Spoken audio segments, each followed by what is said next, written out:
জীবনে যতদিন শুক্রবার পাবেন এই চারটি আমল মিস করবেন না, অবশ্যই মাস্ট বি চারটি আমল করবেন। কারণ জুমার দিন হচ্ছে leader of the all days. সাপ্তাহিক যে দিনগুলো আছে সকল দিনের ভিতরে সর্বশ্রেষ্ঠ দিন হচ্ছে জুমার দিন। এই জুমার দিন অবশ্যই আপনি আমল করার চেষ্টা করবেন। এই চারটি আমল যতদিন আপনি শুক্রবার পাবেন আপনি এই চারটি আমল মিস করবেন না।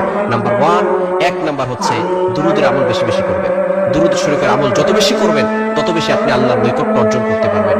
আল্লাহ পাক রব্বুল আলামিন নিজে এই দুরুদ পড়ার কথা কিন্তু জানিয়ে দিয়েছেন। আল্লাহ পাক রব্বুল আলামিন বলছেন, ইয়া আইয়ুহাল্লাযীনা আমানু ওয়া ইউ হ্যাভ বিলিভার্স, ঈমানদারগণ, সাল্লু আলাইহি ওয়া সাল্লিমু তাসলিমা। পবিত্র কোরআনুল কারীম খুলেন 22 নম্বর পারার 5 নম্বর পৃষ্ঠার 4-5 নম্বর লাইনে রয়েছে আল্লাহ পাক রব্বুল আলামিন সূরাতুল আহজাবের 46 নম্বর আয়াতে আল্লাহ পাক রব্বুল আলামিন জানিয়ে দিয়েছেন। আল্লাহ তাআলা বলছেন, ইয়া আইয়ুহাল্লাযীনা আমানু সাল্লু আলাইহি ওয়া সাল্লিমু তাসলিমা। তোমরা, আল্লাহ পাক রব্বুল আলামিন বলছেন, তোমরা নবী সাল্লাল্লাহু আলাইহি ওয়াসাল্লামের উপরে দুরূদ প্রেরণ করো। সুতরাং জুমার দিন আপনি যত বেশি পারেন নবী সাল্লাল্লাহু আলাইহি ওয়াসাল্লামের উপরে দুরূদ প্রেরণ করবেন।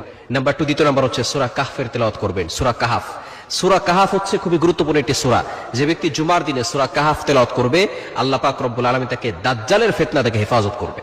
কেন ইমাজিন আপনি কল্পনা করতে পারছেন? দাজ্জালের ফিতনা হচ্ছে ভয়ঙ্কর ফিতনা।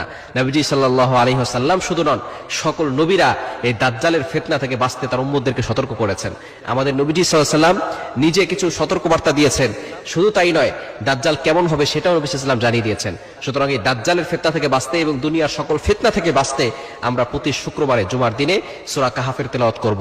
যদি পুরাটুকু পড়তে না পারি তাহলে কমপক্ষে 10টি আয়াত হলেও আমরা মুখস্থ করে নিব, যাতে করে আমরা প্রতি জুমায় এই আমলটি করতে পারি।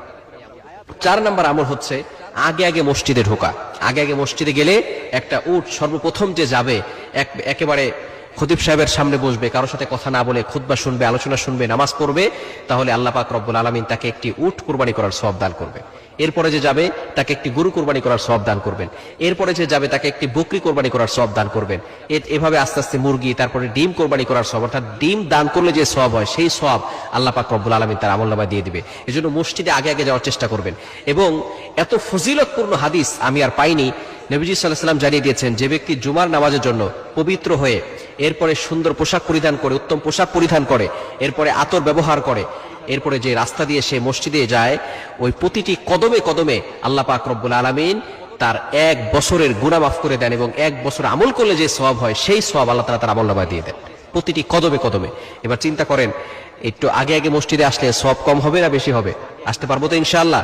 আল্লাহ তাআলা আমাদের সকলকে তাড়াতাড়ি মসজিদে আসার তৌফিক দান করেন। এবং 4 নাম্বার হচ্ছে দোয়া করা। জুমার দিন দোয়া বেশি বেশি করবেন। কিছু কিছু সময় আছে যে সময় দোয়া করলে দোয়া কবুল হয়, বিশেষ করে জুমার নামাজের পরে। এরপরে খুতবা, 2 খুতবার মাঝখানে যখন বসে, ওই সময়টা খতিব সাহেব যখন